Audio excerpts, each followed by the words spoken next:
reached out to me to try their Monvict hot glue gun. So here is the unboxing, and I'm also going to test it out. So I'll just open the package up, because I'm holding my phone in the other hand. Get this open here.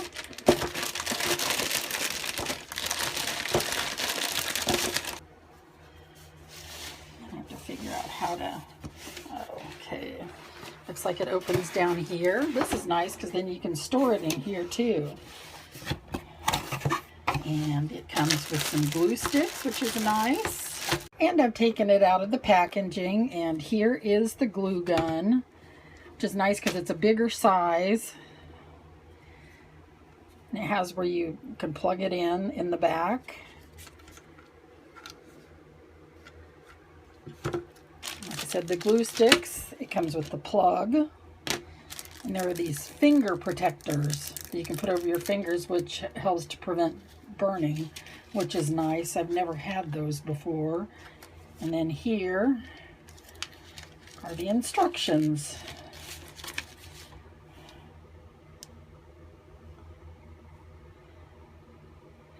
So I'm going to get it warmed up and going to check it out. And checking out the instructions, it does have an on-off switch, and in the back here it does have where it looks like there's a light where it's on or off. Right now it's off, and I'm going to plug, like I said, I'm going to plug it in. On these tips, it looks like the sizes are slightly different. So I'm guessing you can put them on different fingers, or you could put them on your index finger. I'm not sure. For this, I decided to try out all three of these. They've got little gripper things, which is nice. Here is the light when it's plugged in. I forgot, here's the back of the instructions. It's hard to see. Let me get this out of the way. There we go. That's the back of the instructions. What I'm going to use to test this out on is a Pottery Barn Dupe. And I'd made this several years ago, and I'm going to show you the one I made. But this was made using a very tiny glue gun. The look that I wanted, because I kept having to shove in these tiny sticks, and they weren't as wide as I'd hoped. The vase I'm using is one that I purchased at Dollar Tree. What I used before was just a jar. I'm trying out a tripod I've never used before so I can show this. So hopefully this is going to work out. But you just start down at the bottom, pushing it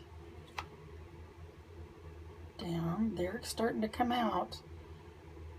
And then you try to keep it as straight as possible, and you're just going to keep adding lines to it.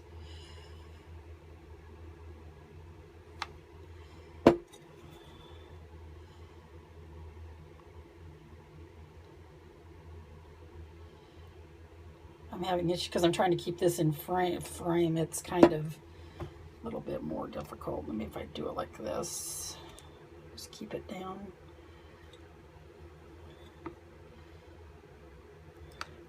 So it's flowing pretty even. It's me that's not getting the lines straight.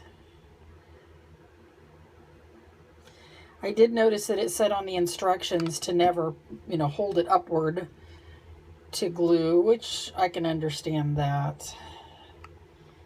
Okay, I've got one line around here. Go for this one. So just keep adding lines. And I'm going to do the rest of this off camera because it's hard to do and film, and I've got the tripod in the way. So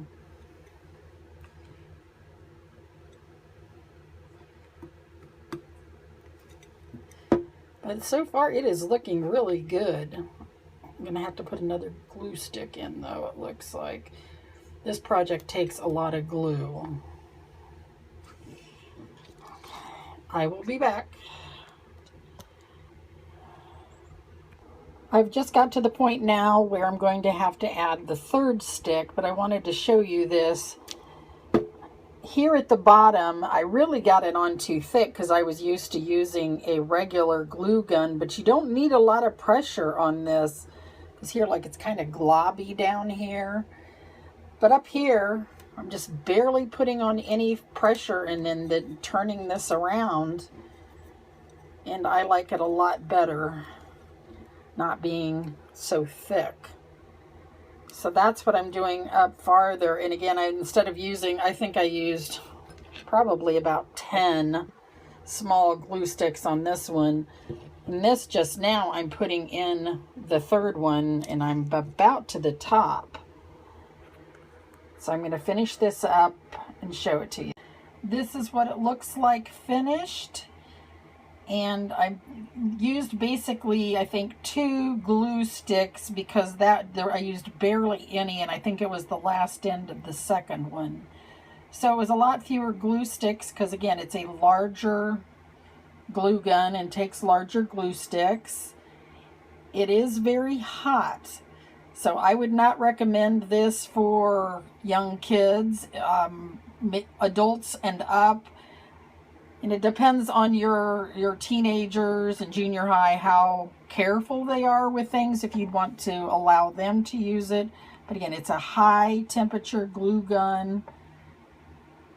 And I didn't get any burns because I did use these. I switched these over to the other hand and I got no burns with this. I didn't even get any kind of even near burns. So this was nice to have these. So I definitely will be using these in the future.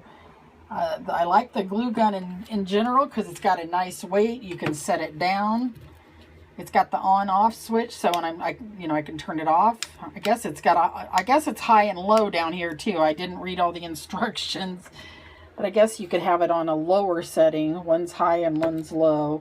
I got to go back to I probably should have done this at the beginning of the video, but this is to let you know that I received this glue gun in exchange for giving my unbiased review, which I am giving.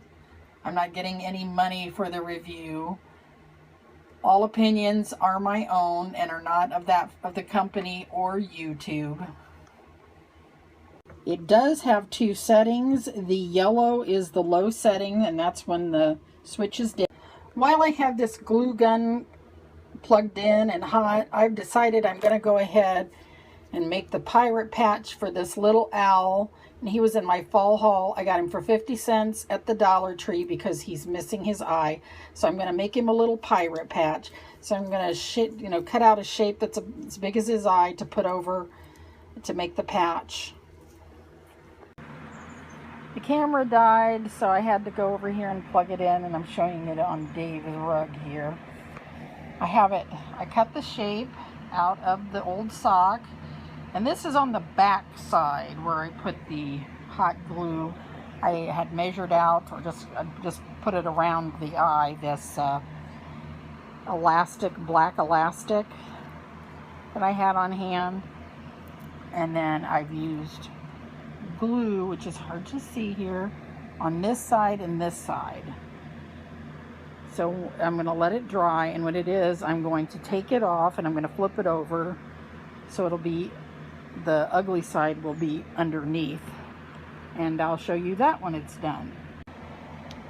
Here's the owl that's finished. He's taken a liking to Dave, and Dave's taken a liking to him.